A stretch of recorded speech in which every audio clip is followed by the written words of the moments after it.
শীতের অন্যতম সবজি ফুলকপি, তাই রুটি ও পরোটা দিয়ে খাওয়ার জন্য বেস্ট একটি রেসিপি তোমাদের সঙ্গে শেয়ার করলাম, ফুলকপির রোস্ট। ফাগুনের মোহনায়,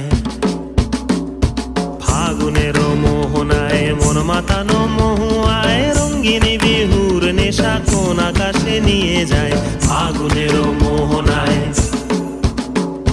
ফাগুনের মোহনায় মন মাতানো মহুয়ায়, রঙ্গিনী বিহুর নেশা কোন আকাশে নিয়ে যায়। ফাগুনের মোহনায়।